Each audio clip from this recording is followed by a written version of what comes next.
আর S Bengali ক্লাসরুমে সকলকে স্বাগত। আজকের ভিডিওতে আমি পশ্চিমবঙ্গ মধ্যশিক্ষা পর্ষদ অনুমোদিত নবম শ্রেণীর বাংলা পাঠ্য বইয়ের অন্তর্গত ভাঙার গান নামক তোমাদের যে পাঠ্যাংশটি রয়েছে এই পাঠ্যাংশটি পাঠ করে এর বিষয়বস্তু তোমাদের সম্পূর্ণ বুঝিয়ে দেব এবং তার আগেই কবিতাটি কোন প্রেক্ষাপটে রচনা করা হয়েছিল সেটিও বিশ্লেষণ করে বোঝাবো। সুতরাং তোমরা ভিডিওটি স্কিপ না করে একদম প্রথম থেকে শেষ পর্যন্ত দেখবে এবং ভিডিওটি দেখার পরে যদি তোমাদের কোথাও কোনো বুঝতে অসুবিধা হয় অবশ্যই আমাকে কমেন্ট বক্সে জানাবে। তো শুরু করছে আজকের মূল ভিডিও। কাজী নজরুল ইসলাম রচিত ভাঙার গান কবিতার প্রেক্ষাপট এবং পাঠের মাধ্যমে বিষয়বস্তু বিশ্লেষণ। আমরা মূল পাঠ্যাংশে যাওয়ার আগে কাজী নজরুল ইসলাম সম্পর্কে সংক্ষেপে কিছু কথা জেনে নেব। কাজী নজরুল ইসলাম বর্ধমানের চুরুলিয়া গ্রামে 1899 খ্রিস্টাব্দের 24শে মে জন্মগ্রহণ করেন।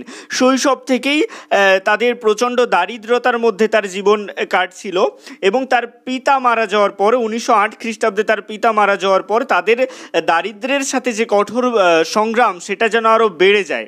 অর্থের জন্য দুবেলা দুমুঠো খাবার জোগাড় করার জন্য তাকে খুব অল্প বয়স থেকেই বিভিন্ন জায়গায় কাজের প্রয়োজনে যেতে হয়েছিল, এমনকি তাকে রুটির দোকানেও কাজ করতে হয়েছিল। কাজী নজরুল ইসলাম জীবনের একটা সময় সৈন্য দলেও অংশগ্রহণ করেছিলেন। 1917 থেকে 1919 খ্রিস্টাব্দ পর্যন্ত তিনি সৈন্য দলে অংশগ্রহণ করেছিলেন। তো এই যে সেনাবাহিনীতে থাকাকালীন তার যে কাব্য জীবনের হাতেখড়ি হয় এটা বলা যেতে পারে। সেনাবাহিনীতে থাকাকালীন তিনি গল্প, কবিতা, গান ইত্যাদি লিখতে থাকেন। তার প্রথম কাব্যগ্রন্থ কাজী নজরুল ইসলামের প্রথম কাব্যগ্রন্থ অগ্নিবীণা প্রকাশিত হয় 1922 খ্রিস্টাব্দে। তারপরে 1922 খ্রিস্টাব্দের 11ই আগস্ট আত্মপ্রকাশ করে কবির সম্পাদিত পত্রিকা ধূমকেতু। সেই ধূমকেতু পত্রিকার যে বিক্রি ছিল, প্রথম সংখ্যায় বিক্রি ছিল 5000 কপি। তাহলে বোঝাই যাচ্ছে তার জনপ্রিয়তা কোন পর্যায়ের ছিল। কাজী নজরুল ইসলামের উল্লেখযোগ্য রচনাগুলি হলো অগ্নিবীণা, বিষেরবাসী, দোলন চাপা, ভাঙার গান, ফণিমনসা, সাম্যবাদী, সর্বহারা, ঝিঙে ফুল প্রভৃতি। রবীন্দ্রনাথের পরে বাংলা সাহিত্যের ইতিহাসে যদি সবচেয়ে বড় নাম স্মরণ করতে বলা হয় তাহলে আমাদের সর্বপ্রথম কাজী নজরুল ইসলামের নামই মনে আসবে। দেখো, রবীন্দ্রনাথের রচনার একটা ধারা ছিল, একটা শান্ত ঋষি সুলভ চিন্তাভাবনা, সমাহিত একটা চিন্তাভাবনা। ওই যে ধারা, রবীন্দ্র যে ধারা, সেই ধারা থেকে সরে গিয়ে কাজী নজরুল ইসলাম সম্পূর্ণ নিজস্ব ধারায় কাব্য রচনা শুরু করলেন, যার মধ্যে দেখা যায় যে চরম উদ্দামতা, অগ্নিগর্ভ চেতনা, যেগুলো পড়লেই আমাদের অন্তরের মধ্যে একটা অন্যরকম অনুপ্রেরণা জেগে উঠবে এবং সর্বোপরি বিদ্রোহ জেগে উঠবে। আমরা কিন্তু কাজী নজরুল ইসলামকে বিদ্রোহী কবি নামেই অধিক চিনি। কাজী নজরুল ইসলাম আমরা বললেই তার সাথে বিদ্রোহী কবিতা জুড়ে দিই, যে বিদ্রোহী কবি কাজী নজরুল ইসলাম। তিনি তার কবিতার মাধ্যমে সমাজের যত অনাচার অত্যাচার সেগুলোর বিরুদ্ধে যেন বিদ্রোহ করতে চেয়েছেন, সেগুলোর বিরুদ্ধে প্রতিবাদ করতে চেয়েছেন, তার জন্যই তিনি বিদ্রোহী কবি। আজকে আমাদের আলোচ্য ভাঙার গান কবিতায় আমরা সেই বিদ্রোহই পাবো।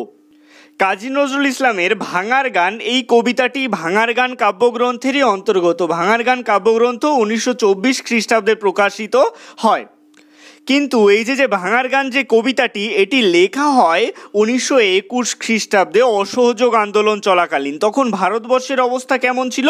তখন ভারতবর্ষে মহাত্মা গান্ধী এবং জাতীয় কংগ্রেস পরিচালিত যে ভারতব্যাপী অহিংস গণ আইন অমান্য আন্দোলন, অসহযোগ আন্দোলন চলছে। তখন উত্তাল পরিস্থিতি, দেশের একটা উত্তাল পরিস্থিতি, কারণ ব্রিটিশ সরকার সেই মুহূর্তে সবেমাত্র রাওলাট আইন পাশ করেছে এবং রাওলাট আইন পাশের মাধ্যমে এই আইনের দ্বারা ব্রিটিশ সরকার ভারতবাসীর ওপর দমনমূলক নানা বিধিনিষেধ আরোপ করতে থাকে এবং কোনো রকম প্রমাণ ছাড়াই ভারতীয়দের জেলে ভরে দিতে থাকে, গ্রেপ্তার করতে থাকে, তাদের জেল খাটাতে থাকে, তাদের সম্পত্তি বাজেয়াপ্ত করতে থাকে। অর্থাৎ নানাভাবে তাদের ওপর দমন পীড়নমূলক নীতির মাধ্যমে ভারতবর্ষের যে স্বাধীনতা আন্দোলন সেগুলোকে দমন করার চেষ্টা করছিল ব্রিটিশ সরকার। অর্থাৎ সেই পরিস্থিতিতে যখন আমাদের দেশের স্বাধীনতা সংগ্রামীদের ইংরেজরা জেলে ভরে দমিয়ে রাখার চেষ্টা করছে, সেই পরিস্থিতিতে ভাঙার গান কাব্য, এই যে কাব্যটি, এটি লেখেন কাজী নজরুল ইসলাম। এই ভাঙার গানের মধ্য দিয়ে তিনি যে ব্রিটিশ যে শাসন সেটাকে ভাঙতে চাইছেন, ব্রিটিশদের কারাগার ভাঙতে চাইছেন এবং সেই কারাগার ভেঙে লোপাট করে তাদের নিশ্চিহ্ন করে দিতে চাইছেন ব্রিটিশ শাসনতন্ত্রকে। আমরা জানি ভাঙা মানে যেমন ধ্বংস, তেমনি ভাঙা ভাঙার আরেক রূপ কিন্তু নতুন করে সৃষ্টি। অর্থাৎ এই যে আমরা কবিতাটি আজকে পড়বো, পাঠ্যাংশটি আজকে পড়বো, সেখানে আমরা দেখব যে কাজী নজরুল ইসলাম পুরো ব্রিটিশ শাসনতন্ত্রকে, ব্রিটিশদের যে কারাগাররূপী ব্রিটিশ শাসনতন্ত্র, সেটাকে ভেঙে নিশ্চিহ্ন করে দিতে চাইছেন। আসলে কাজী নজরুল ইসলাম এই যে ধ্বংসের মাধ্যমে, ব্রিটিশ শাসনতন্ত্রকে ধ্বংসের মাধ্যমে নতুনভাবে আমাদের দেশের সূচনা, নতুনভাবে স্বাধীনতার জন্ম দিয়ে নতুনভাবে সভ্যতার সূচনা করতে চেয়েছেন। তো এই অসহযোগ আন্দোলন চলাকালীন আমাদের দেশীয় যে স্বাধীনতা সংগ্রামীদের নানা ছলে বলে কৌশলে কোনো প্রমাণ ছাড়াই ইংরেজ যে সৈন্যবাহিনী, ইংরেজ পুলিশ, তারা তাদের জেলে বন্দি করে রাখত। এমনকি এমন একটা পর্যায় ছিল যে জেলের বন্দীদের একে অপরের সাথে কথাও বলতে দেওয়া হতো না, তাদের উপর নির্মম অকথ্য অত্যাচার করা হতো। তো সেই মুহূর্তে জেলের বন্দীরা এবং যারা স্বাধীনতা সংগ্রামী আছে তাদের অনুপ্রেরণা দেওয়ার জন্য, তারা যাতে মানসিকভাবে ভেঙে না পড়ে, তাদের মধ্যে অনুপ্রেরণা যোগানোর জন্য কাজী নজরুল ইসলাম লেখেন ভাঙার গান। এমনকি এ প্রসঙ্গে বলে রাখি, কাজী নজরুল ইসলামকেও কিন্তু জেলে বন্দী হতে হয়েছে অনেকবার এই সময়টাতেই। তো কাজী নজরুল ইসলাম ভাঙার গান লেখেন। এবার আমরা পাঠ্যাংশটি পড়লেই বুঝতে পারবো যে কিভাবে ভাঙার গান কবিতাটির মাধ্যমে ব্রিটিশ বিরোধী আমাদের যে স্বাধীনতা সংগ্রামীরা, তাদের মধ্যে তাদের রক্ত টকবক করে ফুটতো কিভাবে, এই একটা কবিতার মাধ্যমে তারা কিভাবে অনুপ্রেরণা পেত। এমনকি এই যে ভাঙার গান যে কবিতাটি রয়েছে, এটি প্রসঙ্গে নেতাজি সুভাষচন্দ্র বসুও বলেছেন যে নেতাজি সুভাষচন্দ্র বসুকেও যখন বারে বারে জেলখানায় বন্দি করে রাখা হয়েছে, তার মনেও এই গানটা বেজেছে। এটা মূলত তারা গান হিসেবে করতো, আমরা এখানে কবিতা হিসেবে পড়ব। তো আমরা চলে আসি মূল পাঠ্যাংশে। লিখছেন, কারার ওই লৌহ কপাট ভেঙে ফেল কররে লোপাট, রক্ত জমাট শিকল পুজোর পাষাণ বেদি। কাজী নজরুল বলছেন যে কারার ওই লৌহ কপাট, কারার মানে জেলখানার, ওই লৌহ কপাট, লৌহ মানে লোহার, দরজা মানে জেলখানার ওই লোহার দরজা ভেঙে ফেলতে বলা হচ্ছে। কররে লোপাট মানে নিশ্চিহ্ন করে দেওয়া, অর্থাৎ যার কোনো চিহ্নই থাকবে না। অর্থাৎ কারাগারের, জেলখানার ওই লোহার দরজাকে এমনভাবে ভাঙতে হবে যে যার কোনো চিহ্ন থাকবে না। এটা কি শুধুমাত্র জেলখানার দরজা? না, সমগ্র ভারতবর্ষে যে ব্রিটিশ শাসনতন্ত্র রয়েছে, সমগ্র ভারতবর্ষের ব্রিটিশ শাসনতন্ত্রকেই ভেঙে চুরমার করে দিতে বলছে কাজী নজরুল ইসলাম, যেন তার কোনো চিহ্নই না থাকে। বলছে, রক্ত জমাট শিকল পুজোর পাষাণ বেদি।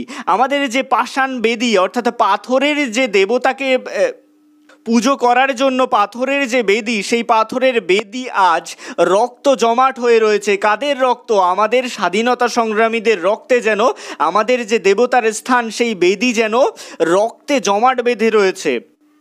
এরপর কবি বলছেন, ওরেও তরুণ ঈশান বাজাতর প্রলয় বিষান, ধ্বংস নিশান উড়ুক প্রাচীর ভেদি।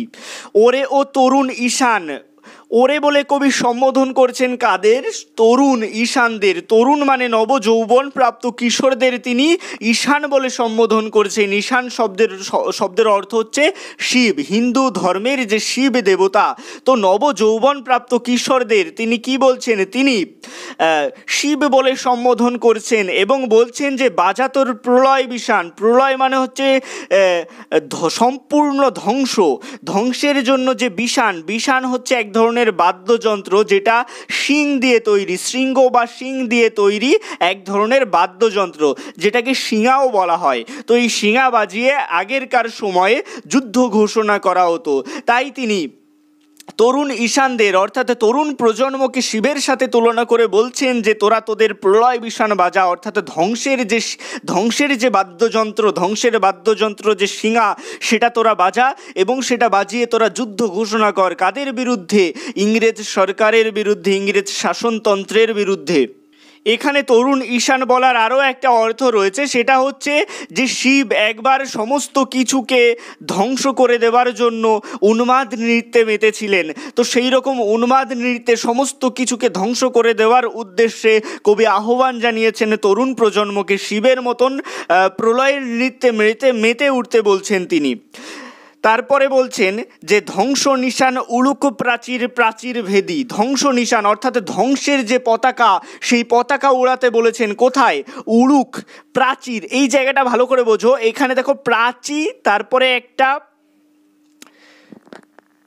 ইনভাইটেড কমা এখানে, তারপরে প্রাচী বলা হচ্ছে কাকে? উড়ুক র মানে কি প্রাচী এর, প্রাচী শব্দের অর্থ হচ্ছে, প্রাচী হচ্ছে পৃথিবীর পূর্ব দিক, অর্থাৎ এটা ভারতবর্ষ অর্থে প্রাচীকে ব্যবহার করা হয়েছে, অর্থাৎ উড়ুক প্রাচী এর অর্থাৎ ভারতের প্রাচীর ভেদী।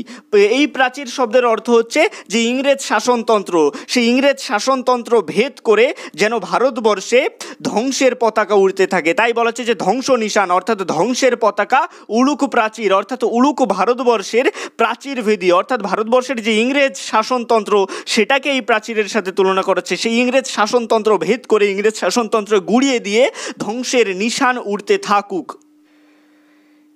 এরপরে বলা হচ্ছে গাজনের বাজনা বাজা, কে মালিক কে সে রাজা, কে দেয় সাজা, মুক্ত স্বাধীন সত্য কেরে। এখানে বলছে গাজনের বাজনা বাজা। গাজনের বাজনা কেন বাজাতে বলা হচ্ছে? গাজনের বাজনাটা কি? গাজনের বাজনা আসলে চৈত্র মাসের শেষে মহাদেব শিবকে কেন্দ্র করে যে লোক উৎসব অনুষ্ঠিত হয় সেটাকেই গাজন বলা হয়। এই অনুষ্ঠানে যে বাজনা বাজানো হয় সেটাকেই বলা হয় গাজনের বাজনা। তো সেই মহাদেব শিবকে উদ্দেশ্য করে যে চৈত্র মাসে যে অনুষ্ঠান, সেই অনুষ্ঠানের যে বাজনা, সেই রকম গাজনের বাজনা বাজাতে বলা হচ্ছে। এরপর কবি বলেছেন যে কে মালিক কে সে রাজা, অর্থাৎ কে আমাদের মালিক, কে আমাদের রাজা, অর্থাৎ আমাদের জীবন আমাদের। কে দেয় সাজা, মুক্ত স্বাধীন সত্য কেড়ে, অর্থাৎ আমাদের সাজা দেওয়ার অধিকার কার রয়েছে? কে আমাদের মালিক, কে আমাদের রাজা, আমাদের কে সাজা দেবে?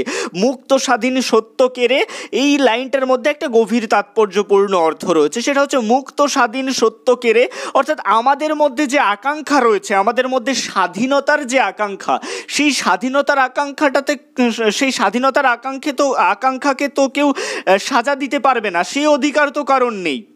সে রাজা হতে পারে বা সে মালিক হতে পারে, কিন্তু আমাদের মনের যে আকাঙ্ক্ষা, সেই আকাঙ্ক্ষাকে সাজা দেওয়ার মালিক তো কেউ নয়, সেই আকাঙ্ক্ষাকে সাজা দেওয়ার রাজা তো কেউ নয়। সেটা তার জন্যই বলা হচ্ছে যে মুক্ত স্বাধীন সত্য কেড়ে, অর্থাৎ যে মুক্ত স্বাধীন সত্য, যে সত্য ভাবনা, সেটাকে সাজা দেওয়ার অধিকার কারো নেই। তাই বলছে কে মালিক আর কে রাজা, যে আমাদের মুক্ত স্বাধীন চিন্তাকে আমাদের সাজা দেবে। আর এই মুক্ত স্বাধীন চিন্তাটা হচ্ছে আমাদের পরাধীন ভারতবর্ষকে পরাধীনতার শৃঙ্খল থেকে মুক্ত করার ভাবনা, যে মুক্ত করার আকাঙ্ক্ষা, আমাদের মনের মধ্যে যে স্বাধীনতার আকাঙ্ক্ষা, সেটাকে সাজা দেওয়ার অধিকার কারোর নেই। তারপর কবি বলছেন যে হা হা হা পায়ে যে হাসি, ভগবান পড়বে ফাঁসি, সর্বনাশী শিখায় এহীন তথ্য কেড়ে। এখানে বলা হচ্ছে যে কবির হাসি পাচ্ছে, কবি বলছেন যে তার হাসি পাচ্ছে, ভগবান পড়বে ফাঁসি, অর্থাৎ ভগবান ফাঁসি পড়বে, এটা যেমন একটা আজগুবি ভাবনা, একটা সর্বনেশে ভাবনা। ভগবান কখনো ফাঁসি পড়তে পারে না, ভগবানকে কেউ ফাঁসি পড়াতে পারে না। এই ভগবানকে ফাঁসি পড়ানো যেমন একটা আজগুবি সর্বনাশা ভাবনা, ঠিক তেমনি স্বাধীনতা আন্দোলনকারী যারা রয়েছে তাদেরকে দমিয়ে রেখে আমাদের ভারতবর্ষকে আরও বেশ কিছু বছর পরাধীন করে রাখা, সেটাও আজগুবি ঘটনা। অর্থাৎ আমাদেরকে বন্দি করে রাখা যাবে না, আমরা স্বাধীন হবই, আমরা এই প্রাচীর ভেদ করবই, আমরা এই যে শাসনতন্ত্র, ইংরেজ শাসনতন্ত্র, সেটাকে ভেঙে দেবই, এই কারাগারের লোহার দরজাও আমরা ভেঙে দেবই, নিশ্চিহ্ন করে দেবই। তাই কবি বলেছেন শিখায় এহীন তথ্য কেড়ে, অর্থাৎ এই যে হীন তথ্য, এইরকম ভুল তথ্য কে শেখায় তোমাদের? যে ভগবানকে তোমরা যেমন ফাঁসি পড়াতে পারবে না, তেমনি আমাদেরকেও আটকে রাখতে পারবে না, আমাদেরকে আটকে রাখতে পারবে এইরকম ভুল তথ্য তোমাদেরকে কে শেখায়? সেটা বলেই কবি উপহাস করেছেন এবং তাচ্ছিল্য ভরে হেসেছেন। এরপর কবি বলেছেন ওরে ও পাগলা ভোলা, দেরে দে প্রলয় দোলা, গারদ গুলা জোরসে ধরে হ্যাচকা টানে।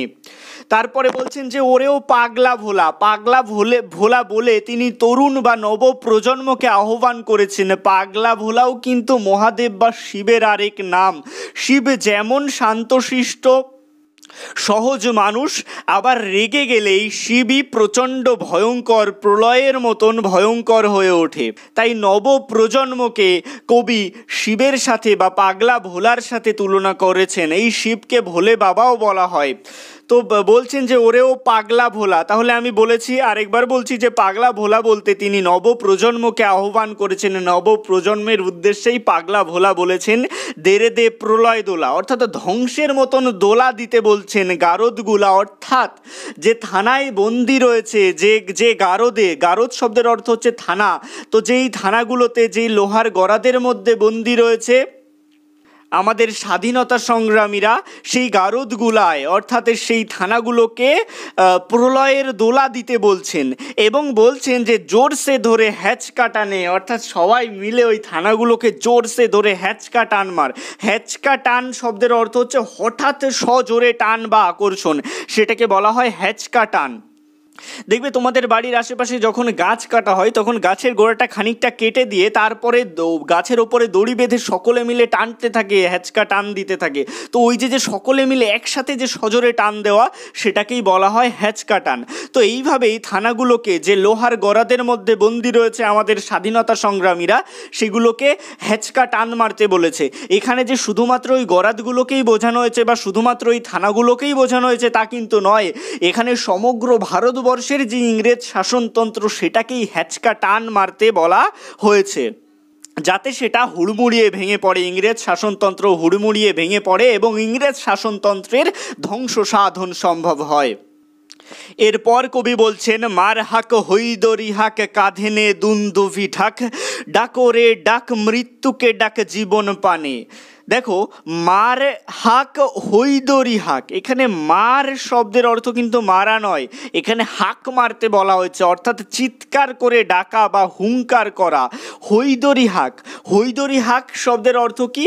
হৈদরি হাক অর্থাৎ, হৈদরি হাক শব্দটি আসলে এসেছে যে হায়দার আলী ছিলেন হজরত মোহাম্মদের খুড়তুতো ভাই এবং হজরত মোহাম্মদের জামাইও বটে। এই যে হায়দার আলী, তিনি ছিলেন অত্যন্ত পরাক্রমশালী খলিফা, চতুর্থ খলিফা। যুদ্ধক্ষেত্রে তিনি যে উচ্চস্বরে হুঙ্কার করতেন, সেই উচ্চস্বরে হুঙ্কার শুনে বিপক্ষ যে দল, তাদের গায়ের রক্ত হিম হয়ে যেত, এতটাই ছিল তার হুঙ্কারের জোর। তিনি সিংহের মতো গর্জন করতেন, হায়দার আলীকে এতটাই ভয় পেত লোকে তার হুঙ্কার শুনে। তো এই যে হায়দার আলীর যে হুঙ্কার, সিংহের মতো গর্জন, সেটাকেই বলা হয় হৈদরি হাক। তো কাজী নজরুল ইসলাম সেটাই বলছেন, মার হাক হৈদরি হাক। তো সেই হায়দার আলীর মতন, সিংহের মতন গর্জন করতে হবে, যাতে আমাদের বিপক্ষ দল বা বিরোধীদের, অর্থাৎ যে ইংরেজ শাসনতন্ত্র, তাদের গায়ের রক্ত যেন হিম হয়ে যায় ভয়ে। তারপরে বলা হচ্ছে, কাঁধেনে দুন্দুভি ঢাক। দুন্দুভি ঢাক অর্থাৎ দামামা জাতীয় এক ধরনের প্রাচীন রণবাদ্য বিশেষ, যেগুলো যুদ্ধের সময় বাজানো হতো, বড় ঢাক টাইপের চামড়া দিয়ে বানানো। তো সেগুলো যুদ্ধের সময় বাজানো হতো। এই ঢাকের আওয়াজটা এমনভাবে বাজানো হতো, এই ঢাকের আওয়াজ যেন আরও বেশি উদ্দীপিত করতো যোদ্ধাদের বিপক্ষদের সাথে যুদ্ধ করতে। তারপরে বলছে, ডাক ওরে ডাক মৃত্যুকে ডাক জীবন পানে। তো এখানে পুরো নির্ভয়ে ডাকতে বলা হচ্ছে। কাকে ডাকতে বলা হচ্ছে? মৃত্যুকে, জীবনের দিকে ডাকতে বলা হচ্ছে। কবি এখানে জীবন মৃত্যুকে পায়ের ভৃত্য বানাতে বলেছেন, পায়ের চাকর বানাতে বলেছেন। অর্থাৎ আমাদের জন্মালে তো মরতেই হবে, মরণের কোনো ভয় নেই, তাই মৃত্যুকে ভয় না পেয়ে মৃত্যুকে জীবনের দিকে ডাকতে বলছেন কবি। মৃত্যুকে জীবনের সাথে ডাকা মানে অনেকটা কীরকম, যে ইংরেজ তোমরা এসো আমার সাথে লড়াই করো, আমি তোমাদের ভয় পাই না, আমাকে মরতে তো হবেই, আমি জীবন মৃত্যুকে পায়ের ভৃত্য বানিয়ে দিয়েছি, কিন্তু তোমাকে আমি ধ্বংস করবই, ইংরেজ সরকার তোমাকে আমি ধ্বংস করবই, আমাদের দেশ মাতাকে আমি রক্ষা করবই, দেশ মাতাকে আমি স্বাধীন করবই।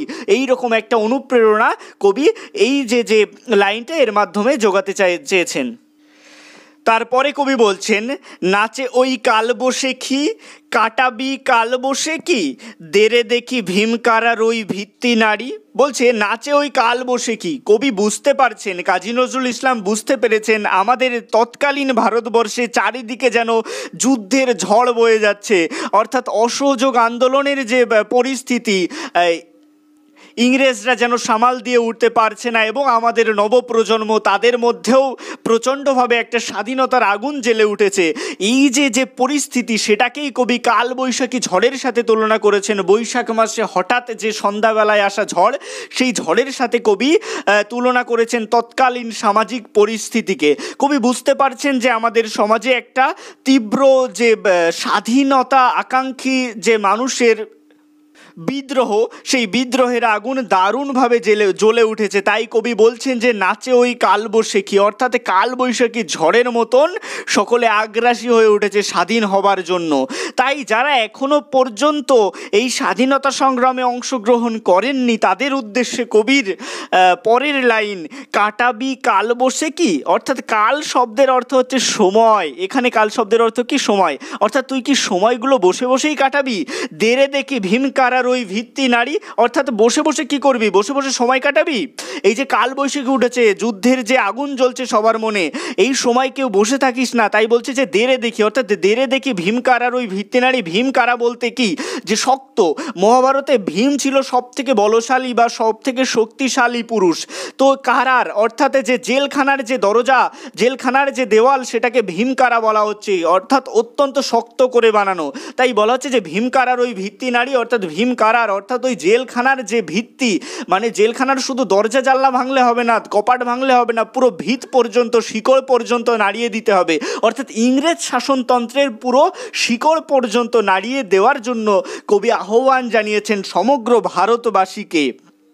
তারপরে বলছেন কবি কাজী নজরুল ইসলাম, লাথিমার ভাঙরে তালা, যত সব বন্দিশালায় আগুন জ্বালা, আগুন জ্বালা ফেল উপাড়ি। বলছেন লাথিমার ভাঙরে তালা, অর্থাৎ যত যে আবদ্ধতা রয়েছে, ইংরেজ সরকারের যে শৃঙ্খল বা শেকল রয়েছে, যেটা দিয়ে আমাদের স্বাধীন চিন্তাভাবনাকে রোধ করার চেষ্টা করা হচ্ছে, সেই সমস্ত তালাকে, জেলখানার তালাকে লাথি মেরে ভেঙে দিতে বলা হচ্ছে। অর্থাৎ ইংরেজ শাসনতন্ত্রের তালাকে লাথি মেরে ভেঙে দিতে বলা হচ্ছে। এবং বলা হচ্ছে যত সব বন্দিশালায় আগুন জ্বালা, যেখানে আমাদের স্বাধীনতা সংগ্রামীদের বন্দি করে রাখা হয়েছে, সেই সমস্ত বন্দিশালায় আগুন জ্বালিয়ে দিতে বলা হয়েছে। এবং বলা হচ্ছে যে আগুন জ্বালা ফেল উপাড়ি, অর্থাৎ আগুন মানে কি? আগুন লাগলে তো সমস্ত কিছু পুরো ধ্বংস হয়ে যাবে, ছাই হয়ে যাবে। তো ইংরেজ শাসনতন্ত্রকে পুরো কোনো চিহ্নই থাকবে না, পুরো ছাই করে দিতে হবে। তার জন্য আগুন জ্বালাতে হবে এবং ফেল উপাড়ি এবং শিকড় শুদ্ধ সমূলে উৎখাত করে দিতে বলা হয়েছে, যাতে আমাদের দেশের সমস্ত মানুষের স্বাধীনতার স্বাদ গ্রহণ করতে পারে। তো এটাই ছিল এই অসাধারণ কবিতাটির মূল বিষয়বস্তু। কবিতাটি পড়তে পড়তে যেন আমারও গায়ের রক্ত টকবক করে ফুটছিল। ভিডিওটি কেমন লাগলো অবশ্যই কমেন্টের মাধ্যমে জানিও। ভালো লাগলে লাইক করো এবং একই ক্লাসের বন্ধুদের সাথে ভিডিওটি শেয়ার করতে ভুলো না। আর তোমাদের যদি নির্দিষ্ট কোনো টপিকের ওপর ভিডিও দরকার হয় অবশ্যই আমাকে কমেন্ট বক্সে জানাতে পারো। এছাড়াও তোমাদের যদি এই ভিডিওটি থেকে কোথাও বুঝতে কোনো ধরনের অসুবিধা হয় সেটাও আমাকে কমেন্ট বক্সে জানাতে পারো। ভালো থেকো সকলে। সবশেষে একটাই রিকোয়েস্ট, এখনও পর্যন্ত যারা আমার চ্যানেলটিকে সাবস্ক্রাইব করে উঠতে পারেনি তারা অবশ্যই RS বেঙ্গলি ক্লাসরুম এই চ্যানেলটিকে সাবস্ক্রাইব করুন আর পাশে থাকা বেল আইকনটিকে প্রেস করুন নতুন ভিডিওর আপডেট সবার আগে পেতে।